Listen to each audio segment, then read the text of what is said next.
El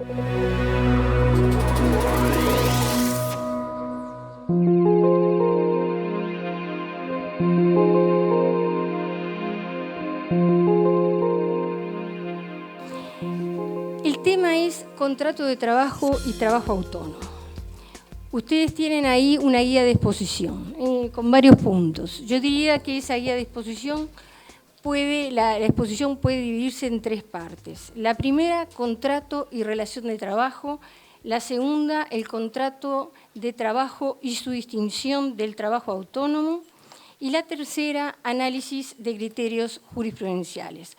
Voy a comenzar con una introducción y terminaré con unas reflexiones finales. ¿Se escucha, no? La primera parte, contrato y relación de trabajo, introducción. ¿Cómo se plantea este tema? ¿Cuál es la importancia de este tema? Su importancia o la importancia del tema es no solo desde la teoría general del derecho del trabajo, sino también tiene una clara importancia práctica.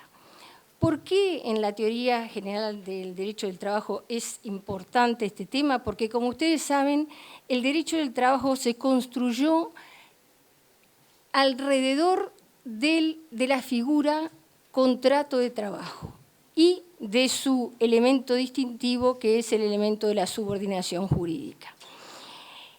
La cuestión de la distinción entre el trabajo dependiente y el trabajo autónomo siempre interesó.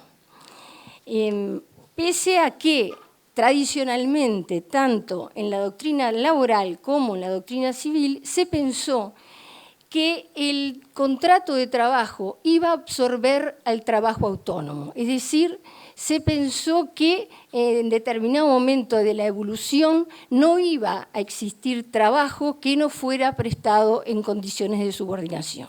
Por eso auguraban tantos doctrinos del derecho del trabajo tradicional como doctrinos del derecho civil, que, por ejemplo, que el arrendamiento de servicios iba a ser absorbido por el contrato de trabajo. Después vamos a ver si eso fue así o no. Y la importancia práctica del tema es clara desde el momento de que si hay vínculo de dependencia le vamos a aplicar a esa relación o a esa situación toda la batería de derechos que tienen los trabajadores dependientes. En el Uruguay, como ustedes saben, no hay un código de trabajo, no hay una ley de contrato de trabajo, no hay un estatuto de los trabajadores uruguayos dependientes. Y entonces no hay una definición en la ley de contrato de trabajo. Podemos encontrar algunas leyes como la 16.074 sobre accidentes de trabajo y enfermedades profesionales que tienen una definición que se asemeja a la relación de trabajo o contrato de trabajo, que es el artículo 3º. Pero no hay en la norma una definición de contrato de trabajo que pueda ser aplicable en todos los casos. Sin embargo, hay sí una rica construcción doctrinaria y jurisprudencial en nuestro país sobre contrato de trabajo. El segundo punto que quería compartir con ustedes es preguntarnos, ¿contrato de trabajo o relación de trabajo? A mí me gusta mucho este tipo de cuestiones, de repente no a todos ustedes, porque son cuestiones más bien jurídicas, pero ayudan también a comprender la realidad en la que nos movemos todos los laboralistas también en Uruguay. Como ustedes saben, la teoría de la relación de trabajo pretendió desplazar a la figura contrato de trabajo. Se señalaba de que no interesaba el contrato, lo que importaba era la relación. ¿Por qué? Porque no había cabida, en primer lugar, para la autonomía de la voluntad en el contrato de trabajo, porque todo estaba regulado por normas de orden público. Entonces, no cabe hablar del contrato, decía la teoría alemana y luego desarrollada por la teoría de la doctrina francesa y posteriormente con De la Cueva, que fue quien difundió esta teoría en América Latina. El segundo argumento era aquel, ustedes lo recordarán, de que las normas del derecho del trabajo se aplicaban cuando se ejecutaba el trabajo, no con el contrato, porque de repente si había un contrato sin ejecución, decían no se iba a aplicar las normas del derecho del contrato, sino el derecho civil. Y además, hacían hincapié en que podía haber una relación de trabajo sin consentimiento del empleador. Entonces señalaban de que no interesaba el contrato. Como vamos a ver, estos argumentos estaban equivocados y es cierto que con relación al primer argumento no hay espacio o no hay mucho espacio para la autonomía de la voluntad en el contrato de trabajo, pero hay un cierto espacio. Y ese cierto espacio está determinado, en primer lugar, por los beneficios o disposiciones por encima de los mínimos de orden público que puedan pactar las partes. Entonces, esto solo es suficiente para señalar la importancia que tiene el pacto individual del trabajador y el empleador. Pueden superar los mínimos de orden público. El segundo argumento, también equivocado. ¿Por qué? Porque aunque haya contratos sin ejecución, no se puede sostener que no se aplica el derecho del trabajo. Si yo tengo un contrato laboral y no se ejecuta, voy a poder realizar las acciones del derecho laboral, incluso las del derecho civil, pero aplicadas supletoriamente en el derecho laboral. Entonces, no es posible sostener ahí que no se aplica el derecho del trabajo. Y el tercer argumento, también equivocado, es que no puede existir relación de trabajo sin consentimiento del empleador, porque, como ustedes saben, el contrato puede ser expreso o tácito. Y entonces, si aun cuando no existe contrato escrito o expreso, puede ser tácito. El empleador puede, en forma tácita, haber consentido que ese trabajador trabaje en su empresa. En nuestro país, claramente, los grandes doctrinos, empezando por De Ferrari, Pla Rodríguez y Barbagelata, todos apoyan la teoría del contrato y no el de la relación de trabajo. Y lo hacen fundamentalmente porque hay un espacio para la autonomía de la voluntad y es la superación de los mínimos, además de que se pueden en el contrato pactar los detalles de esa relación y además de que en el contrato es necesario el contrato, o sea, el consentimiento de las partes para el ingreso de la relación. Con lo que acabo de decir, ustedes pueden preguntarse, ¿entonces no importa la teoría de la relación de trabajo? No, todo lo contrario. Yo diría que no es posible entender la figura contractual, contrato de trabajo, sin aplicar la teoría de la relación de trabajo. Es decir, como vamos a ver a lo largo de la exposición, la teoría de la relación de trabajo, lejos de contraponerse o desplazar al contrato de trabajo, lo complementa, ayuda a entender el contrato de trabajo. Después lo vamos a detallar. Otro punto de interés, que es interés teórico pero también práctico, es si hay libertad en los contrayentes para elegir la naturaleza de la relación que los va a vincular. Esto se planteaba porque se señalaba de que cómo es posible que el trabajador elija una relación, por ejemplo, de autonomía, dejando atrás toda la batería o todo el conjunto de derechos que son de orden público en materia laboral. Sin embargo, lo cierto es que hay libertad de los contrayentes para pactar el vínculo que los unirá, si es de relación de dependencia o si es de dependencia o de independencia. Cuestión distinta es luego qué va a suceder. Luego hay que comportarse o relacionarse de acuerdo al vínculo que se pactó. No sé si quedó claro lo que quiero expresar. Hay libertad para elegir la naturaleza de la relación, pero luego los contrayentes tienen que ajustar su comportamiento a la naturaleza de la relación que eligieron. Si no lo hacen, tendrán determinadas consecuencias. ¿Cómo se interpreta el contrato de trabajo? Es otra cuestión muy interesante desde el punto de vista jurídico. Aquí se aplican las normas de interpretación de los contratos del derecho civil, es decir, las que están en el Código Civil, en el artículo 1297 al 1307 del Código Civil. Como ustedes saben, porque el contrato de trabajo no es una isla separada totalmente del resto del ordenamiento jurídico. Sin duda, si no hay normas, como no las hay en Uruguay, específicas de interpretación de los contratos, del contrato de trabajo, se van a aplicar las normas de interpretación de los contratos del Código Civil. Y como ocurre en cada caso de aplicación del derecho civil en el derecho del trabajo, va a recibir las adaptaciones del derecho especial. Es decir, no las voy a aplicar sin más, sino que voy a hacer una adaptación.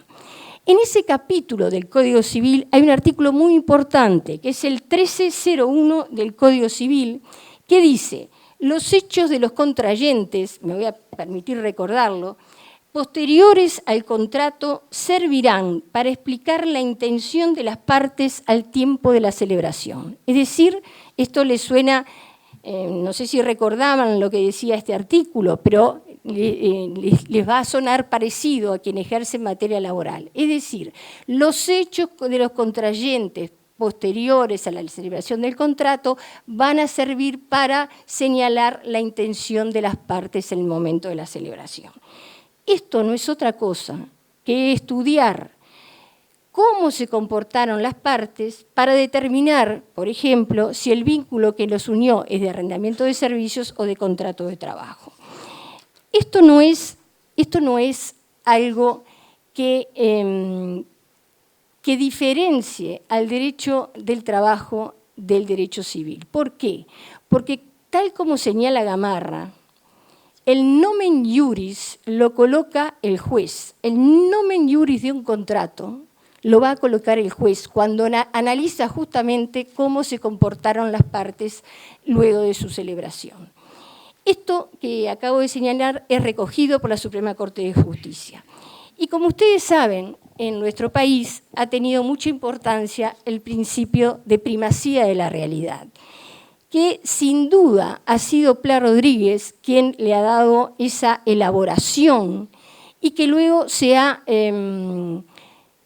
expandido por toda América Latina. Tan es así que en España y luego también en Europa, pero especialmente en España. En España, cuando hablan del principio de primacía de la realidad, mencionan a Pla Rodríguez.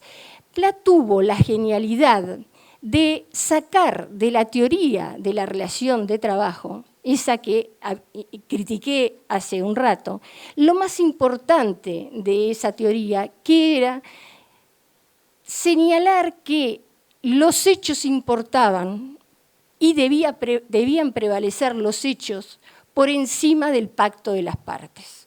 Pla toma esa parte de la teoría de la relación de trabajo y elabora el principio de primacía de la realidad. De todos modos, como ustedes ven, con el recordatorio de lo que dice el Código Civil, también en otras disciplinas, en este caso en el derecho civil, se toma en cuenta lo que sucede en la realidad. Con otras palabras, los hechos de los contrayentes posteriores al contrato, o sea, el comportamiento de las partes. ¿Por qué hago énfasis en este artículo?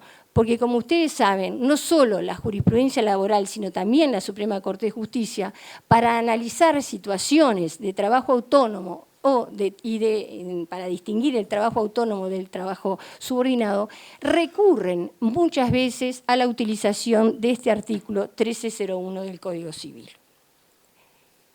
A mi modo de ver, si bien, como les dije, este artículo del Código Civil es aplicable al derecho del trabajo y, reitero, es aplicado con frecuencia por los jueces y la Suprema Corte de Justicia para analizar una situación en el ámbito del derecho del trabajo, a mi modo de ver hay una distinción. En materia laboral,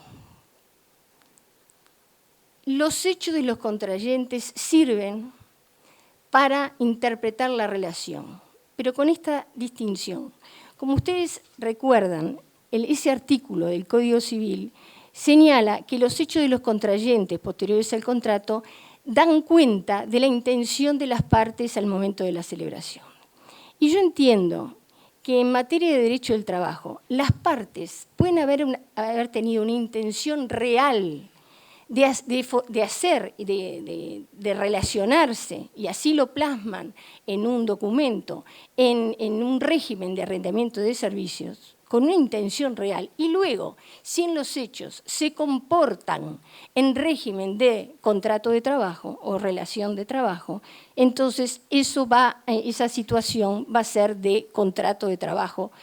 Y entonces, con ese ejemplo, ustedes se dan cuenta que no es que el comportamiento de las partes va a señalar la intención al tiempo de la celebración. La intención al tiempo de la celebración puede haber sido una y el comportamiento de las partes puede haber dado lugar a otra. No sé si fui clara. Esa es la distinción que yo creo que hay que hacer en materia de derecho laboral. Aún con una intención verdadera al tiempo de la celebración, si luego las partes se comportan en un régimen distinto al que pactaron, bueno, entonces la relación va a ser de acuerdo a los hechos. Esto que yo acabo de señalar también lo ha dicho Rivas, eso se lo escuché a Rivas, yo creo haberlo escrito en un trabajo y recientemente se lo escuché a Rivas también que él lo escribió en uno de sus trabajos. En esto que acabo de señalar se visualiza claramente la importancia que tiene la teoría de la relación de trabajo.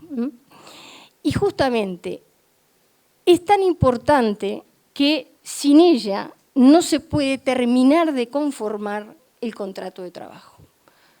Reitero entonces, la teoría de la relación de trabajo, es decir, hacer prevalecer los hechos por encima del pacto, termina por completar o interpretar el contrato de trabajo, porque de la interpretación de ese comportamiento posterior al contrato voy a llegar a la conclusión, voy a interpretar que ese contrato es un contrato de trabajo, o que por lo menos se transformó de uno que podía haber sido real o bien intencionado de arrendamiento de servicios a un contrato de trabajo.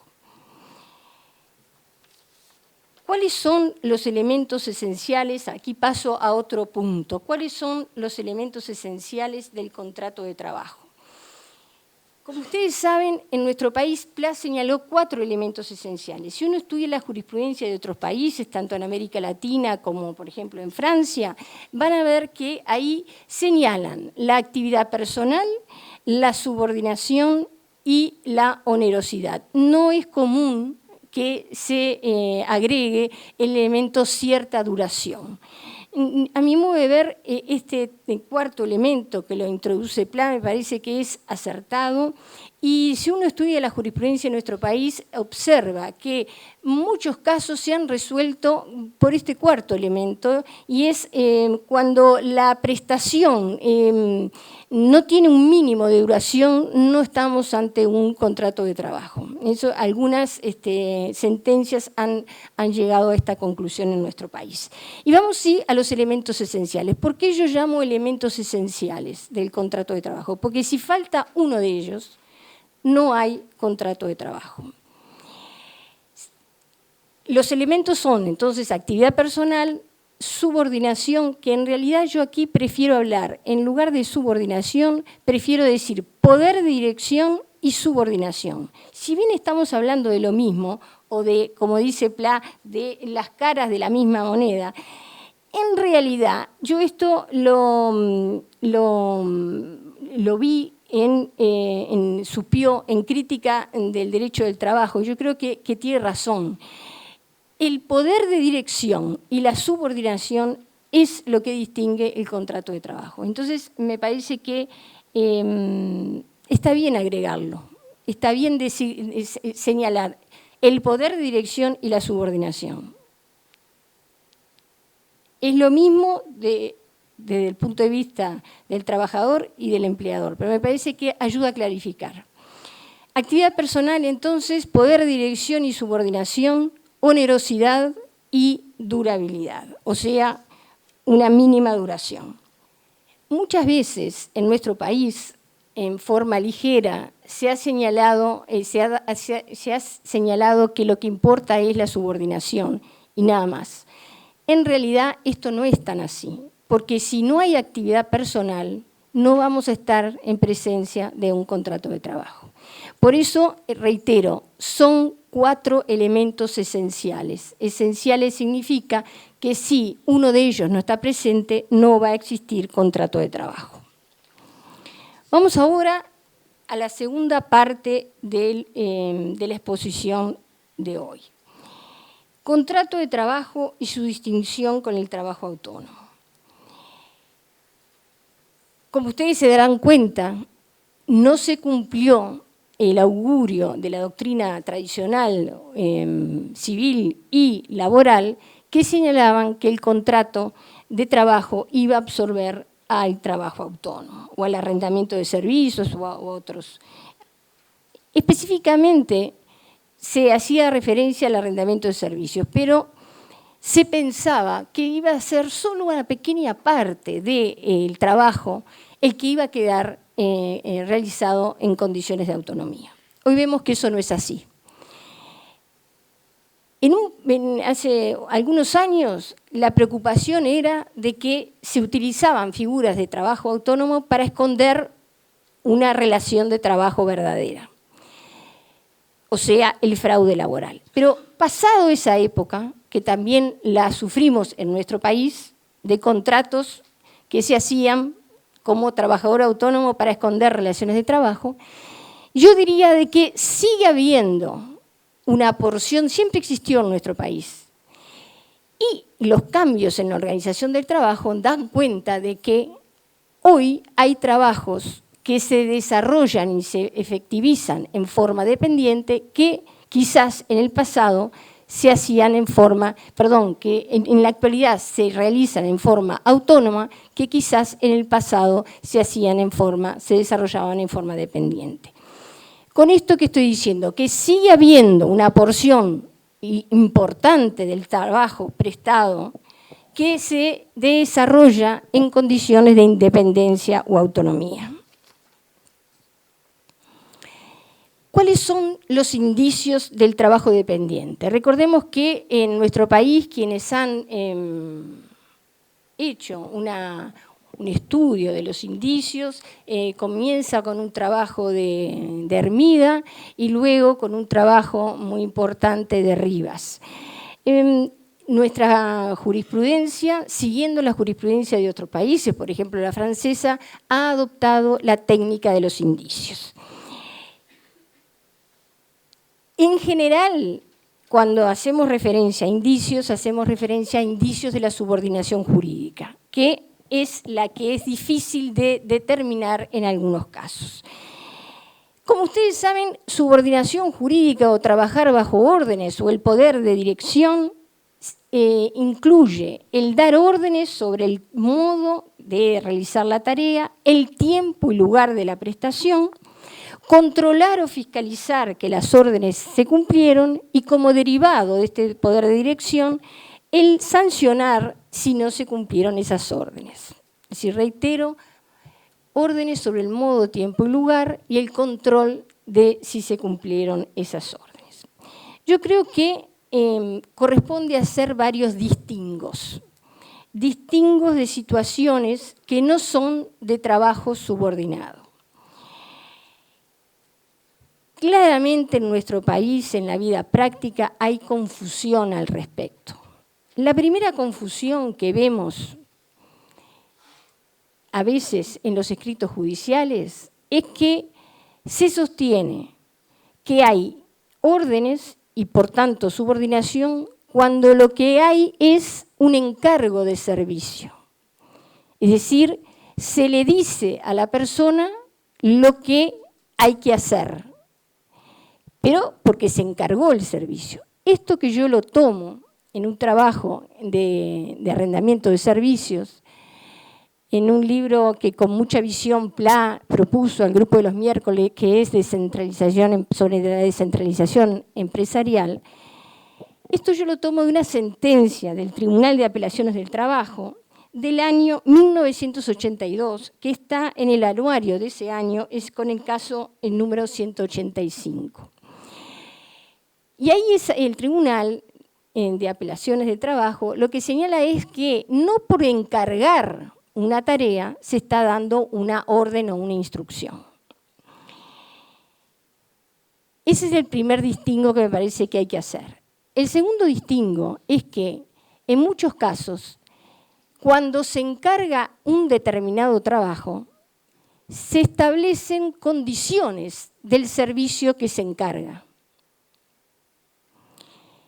Y esas condiciones, muchas veces en la vida práctica, se confunden con órdenes, cuando no son más que condiciones a las que debe ajustarse el prestador de servicio, que son las que que son necesarias para ejecutar ese trabajo, que se está contratando en esas condiciones.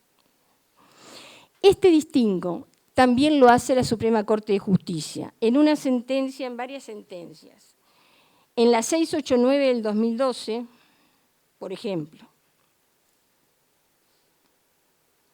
El tercer distingo, distinguir el control que puede existir en la realidad y que obedece a un trabajo que puede ser autónomo, con el control del trabajo dependiente. Con otras palabras, hay trabajos autónomos, por ejemplo, el arrendamiento de servicios, que requieren control de parte de quien contrata el trabajo. Esto que yo estoy señalando también lo señala la jurisprudencia y también lo señala Rivas en alguno de sus trabajos sobre el tema.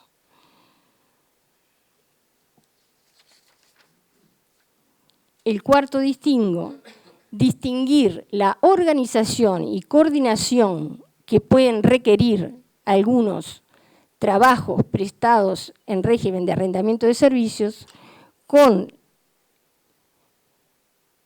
la organización que dimana del poder de dirección del empleador. Con otras palabras, hay trabajos que requieren, aún en régimen de arrendamiento de servicios, de cierta coordinación o de organización por parte de quien contrata el servicio.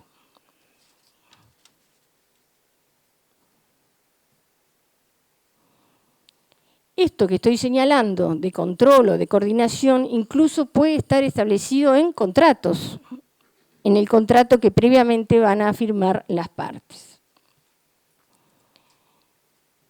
Como ustedes saben, todo esto que estamos diciendo va a depender de la situación concreta.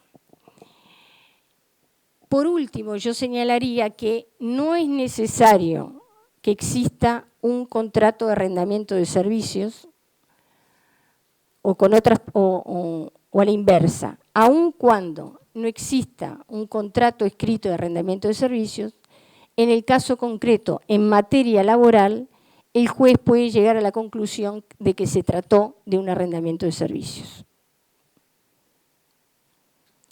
Y esto lo señalo indicando además que puede darse el caso de que ese trabajador no facture. Y de todos modos, la jurisprudencia, también en nuestro país, ha llegado a la conclusión de que no necesariamente no facturar implica que estemos en una situación de trabajo dependiente. Nuestra jurisprudencia, de forma acertada, lo que hace es analizar la realidad de la relación, sin tener en cuenta la existencia o no de un contrato o la existencia o no de facturación. La cuestión puede ser distinta en materia de aportes de seguridad social y en materia de determinación de la relación en el ámbito del Tribunal de lo Contencioso Administrativo. Yo estoy haciendo referencia al análisis que hace el juez laboral. Vamos ahora a analizar algunos indicios de la dependencia jurídica. Ya los conocen, pero se los reitero para poder desarrollar el tema. Por ejemplo, el lugar de desempeño del trabajo, el horario, o el control de horario, la inserción en la organización empresarial, el uso uniforme de la empresa, la utilización de las herramientas del dador proporcionadas por el empleador, si el monto mensual percibido se ajustaba a los aumentos correspondientes a los trabajadores dependientes de la actividad de que se trate, si trabajó en forma exclusiva para la empresa.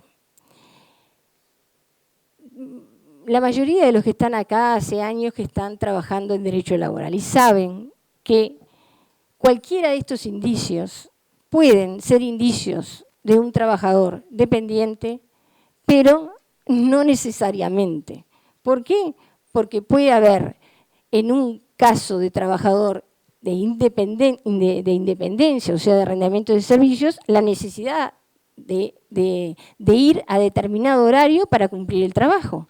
Por ejemplo, si yo voy a hacer el mantenimiento de una máquina que requiere que estén los trabajadores presentes, voy a tener que ir en el horario que estén los trabajadores presentes. Y no por eso voy a decir de que tengo un horario y que ese horario es referido a un trabajo dependiente. Lo mismo del lugar de realización de las tareas. Si mi trabajo es de mantenimiento de una máquina y la máquina no se puede trasladar, voy a tener que ir a donde está la máquina. Y eso, entonces, no va a ser un indicio de trabajo dependiente. Hasta el uso del uniforme de la empresa o el logo. A veces se requiere la existencia de un logo, que el trabajador se coloque un logo para poder ingresar a un domicilio para realizar una determinada prestación. Y no necesariamente eso implica que trabaje en forma dependiente con la empresa. O sea que los indicios no son importantes por sí solos. Lo que hace el juez laboral, y lo hace bien en nuestro país, es analizar el conjunto de los indicios. Uno solo no es determinante. De todos modos, hay algunos que son mucho más importantes que otros. Porque, por ejemplo, si en la realidad se sancionó a la persona, ahí va a ser mucho más difícil después sostener de que era un trabajador autónomo. Pero en una de las sentencias que traje para analizar hay una intimación de cumplimiento que nada menos que la Suprema Corte de Justicia dice: la intimación de cumplimiento no es lo mismo que el ejercicio del poder disciplinario. En la sentencia de los guardahilos de Antel que la traje para analizar. O sea que ven, incluso el pago del aguinaldo, porque ya el pago del salario vacacional me parece que es más característico, pero podríamos entender de que el pago de una prestación parecida al aguinaldo no necesariamente o por sí sola va a dar lugar a la existencia de contrato de trabajo. Y algunos de los indicios del trabajo autónomo que extraje del análisis de la jurisprudencia y también de la vida práctica. Por ejemplo, si el trabajador o el que presta servicio interrumpe de modo unilateral el trabajo para realizar otros trabajos particulares. Ahí claramente es un trabajador autónomo, porque si él decide cuándo realizar la tarea y la está desempeñando, pero le dice al que contrata, bueno, ahora me voy unos días a trabajar en un trabajo particular y luego vuelvo, ahí claramente está señalando la independencia de la relación.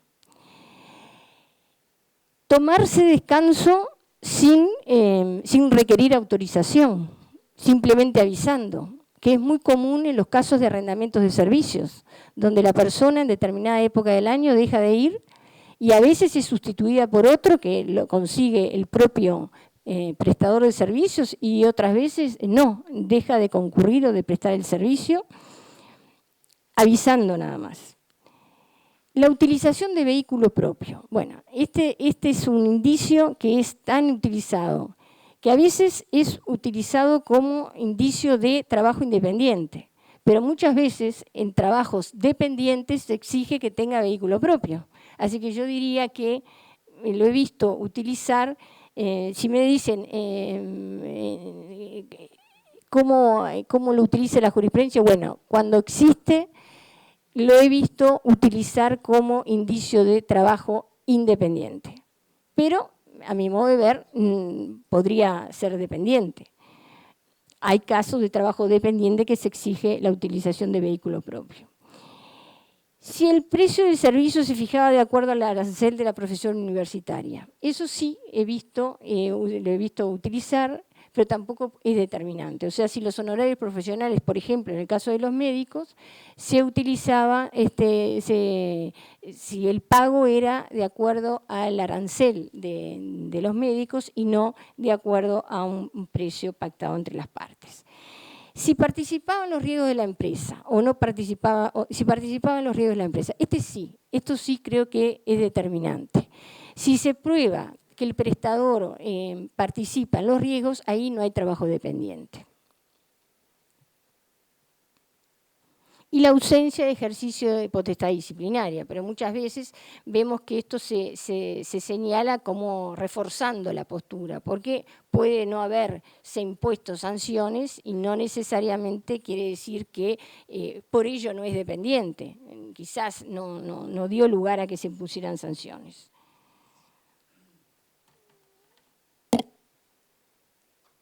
Bueno, y también la jurisprudencia lo que señala es que cumplir ciertas pautas o instrucciones no puede asimilarse al cumplimiento de órdenes. O sea, la jurisprudencia está admitiendo que en nuestro país que cumplir pautas o cumplir ciertas instrucciones teniendo en cuenta el tipo de trabajo no se asimila en todos los casos a las órdenes del contrato de trabajo. Por ejemplo, Tribunal de Apelaciones de Tercer Turno, sentencia 477 del 2011. Vamos ahora a la prueba de la naturaleza de la relación.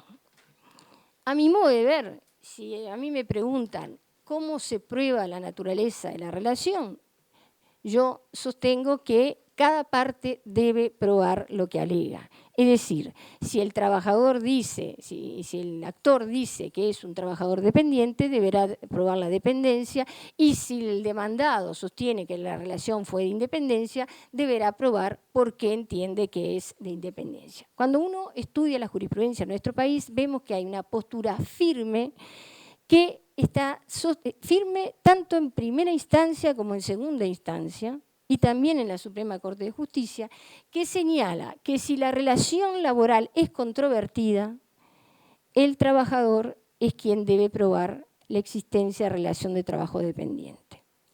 Y ahí se menciona en el artículo 139 del Código General del Proceso. Yo creo que, además de eso, hay que agregar que el demandado debe probar. Es el trabajador que debe probar, pero el demandado no tiene que tener una actitud pasiva en el pleito, deberá probar también lo que alega. Pero reitero, la jurisprudencia lo que está diciendo es el actor, siendo la relación de trabajo controvertida, es el actor el que debe probar la dependencia.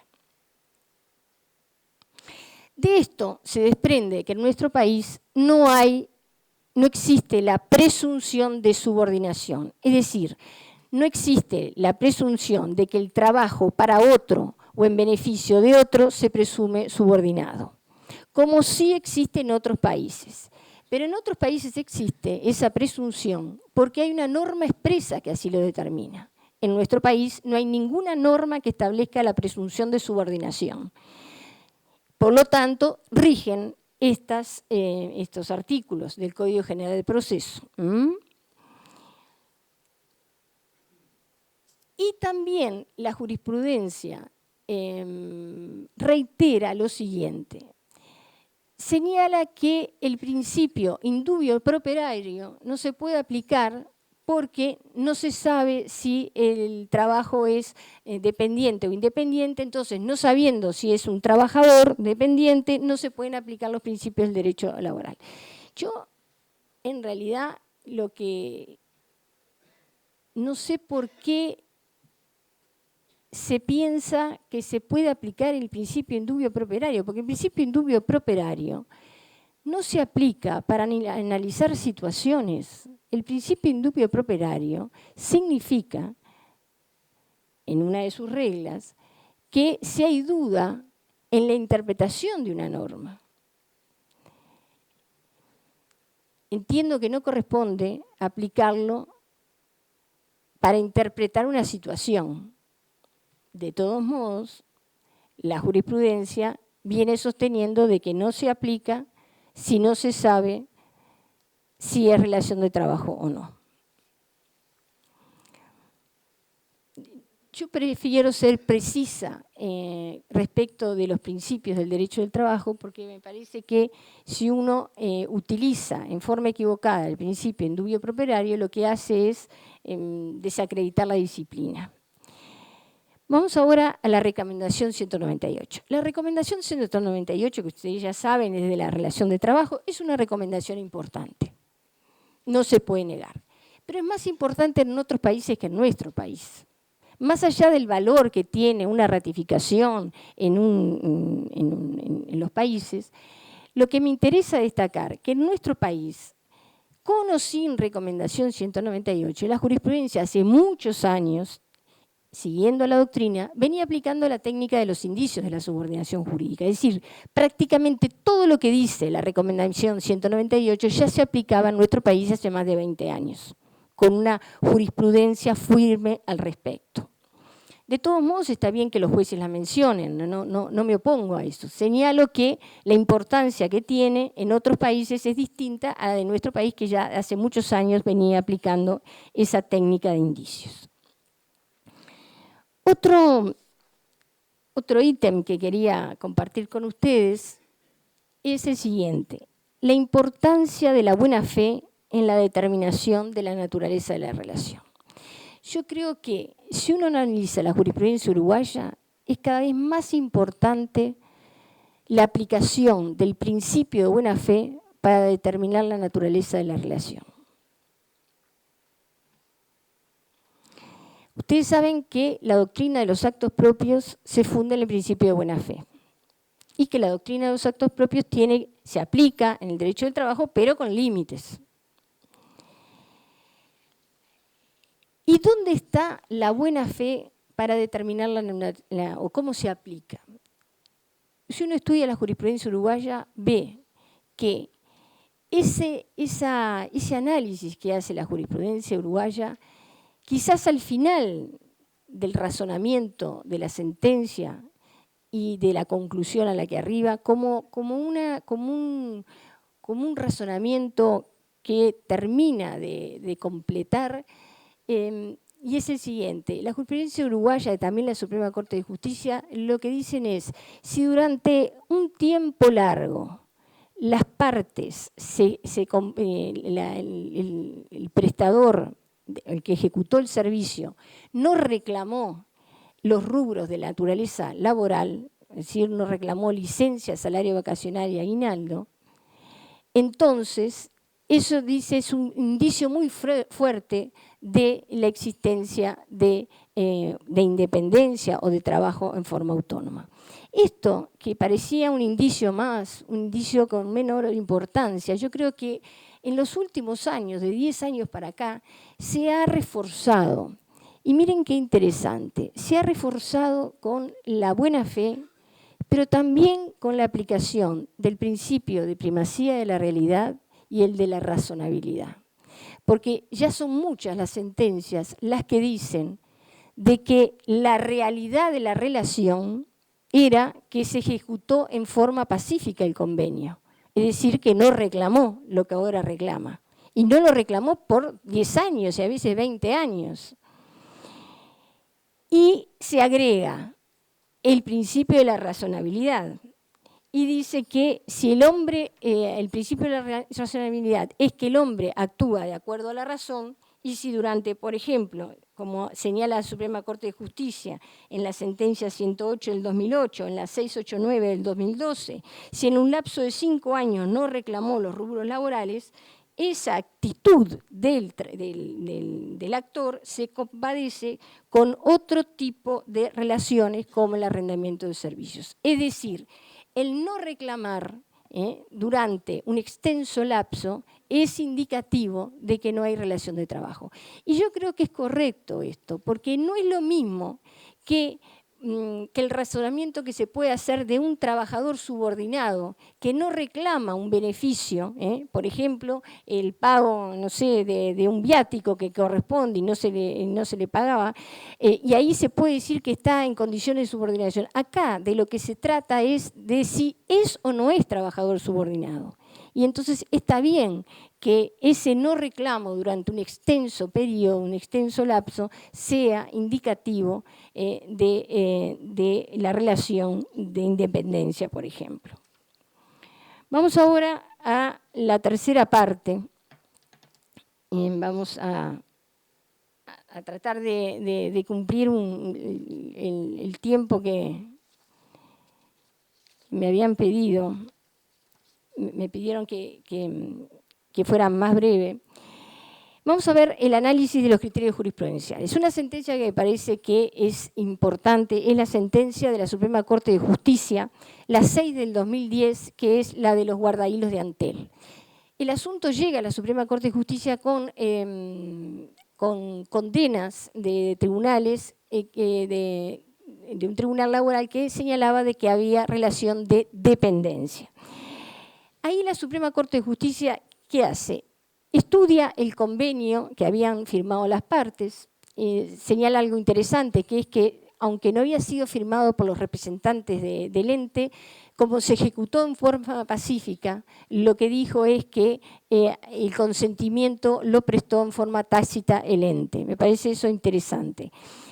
Analiza el convenio firmado por los prestadores y señala que surge del mismo que no era un funcionario encubierto. Y luego analiza si hay relación de dependencia o no. En primer término, lo que dice la Suprema Corte de Justicia es que no hay actividad personal, porque los guardahilos podían ser sustituidos o realizar el trabajo con colaboradores. Y dice que eso elimina la esencia, eso da señala de que no hay contrato de trabajo.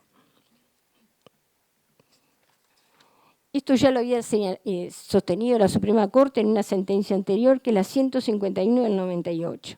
La posibilidad de sustitución contradice la esencia del contrato de trabajo. Y después pone cuidado al estudiar eso que los actores señalaban como órdenes o instrucciones. Y entonces lo que dice ahí es que lo que hay es un encargo de trabajo y una actividad de coordinación y un control de cumplimiento de la prestación, pero que esa coordinación y ese control también es característico de contratos, por ejemplo, de arrendamiento de servicios. O sea, que acá la Suprema Corte admite que puede haber control y coordinación de parte de quien contrata, y eso no necesariamente es contrato de trabajo, que eso también se da en contratos por ejemplo, en el arrendamiento de servicios. Observa también que hay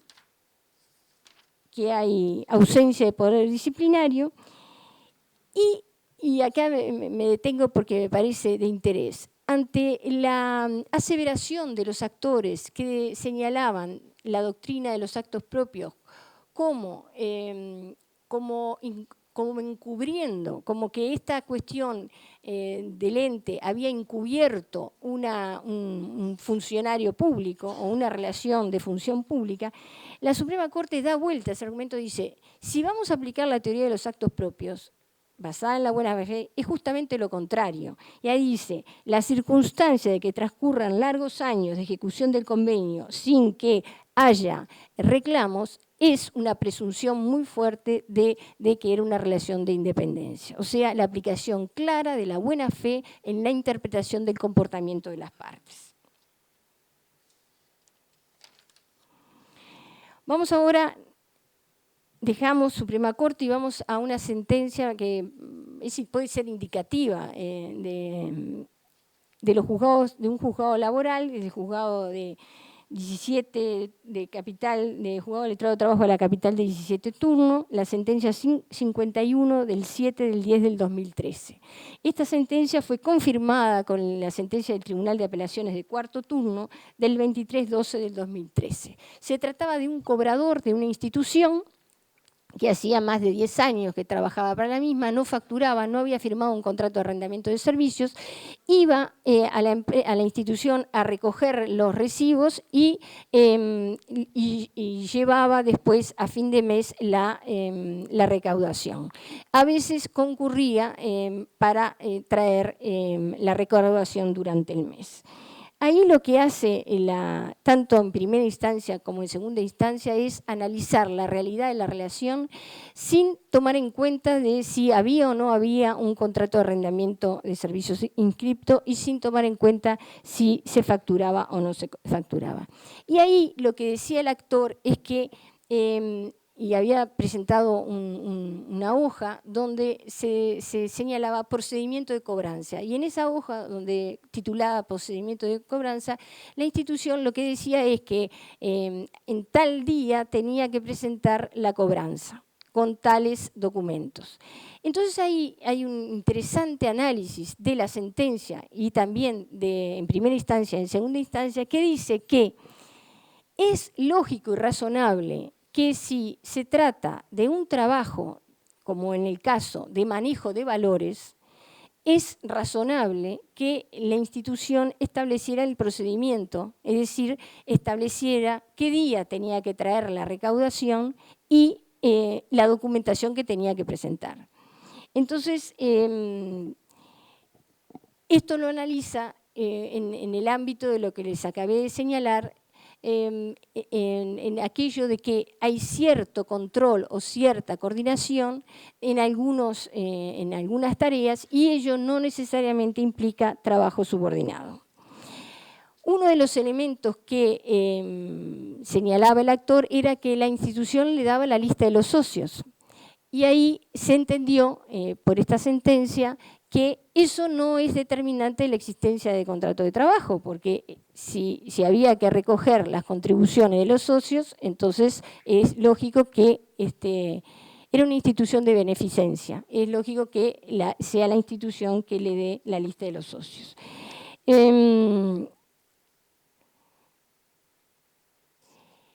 Otro elemento que toma en cuenta la sentencia en primera y segunda instancia para sostener de que el trabajo fue autónomo, es decir, que no había relación de dependencia, es que el trabajador cobraba no una remuneración fija, sino un porcentaje de comisiones sobre lo cobrado.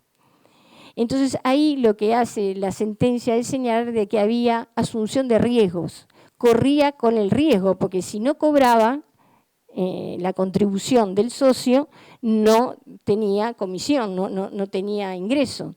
Entonces ahí lo ven como, lo señalan como un elemento de independencia.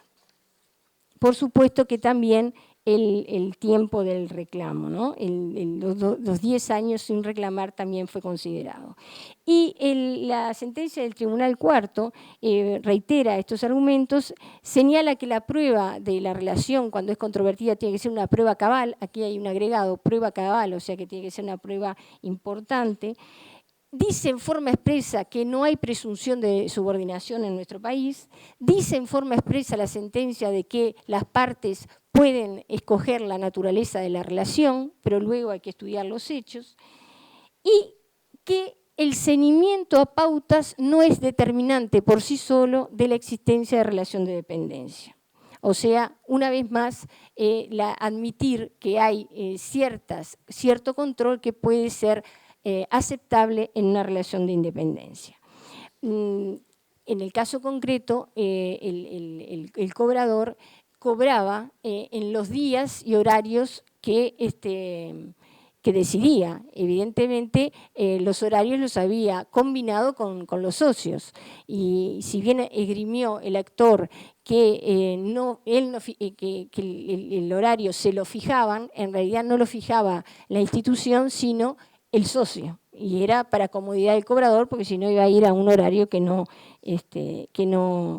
donde no iba a encontrar a la persona.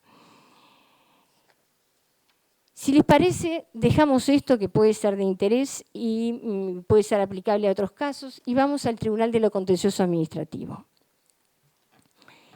La sentencia 739 del 15 del 10 del 2015.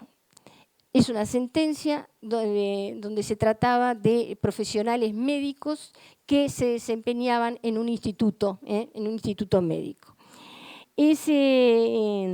Aquí es interesante porque, como ustedes saben, hay normas expresas, el artículo 161 y 162 de la ley 16.713 y el artículo 105 de la ley 18.083.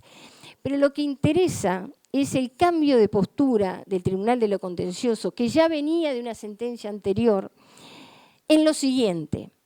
Estas normas de la Ley de Seguridad Social establecen una presunción de que no hay relación de dependencia si hay un contrato escrito y si, en primer lugar, más que el contrato escrito, si el profesional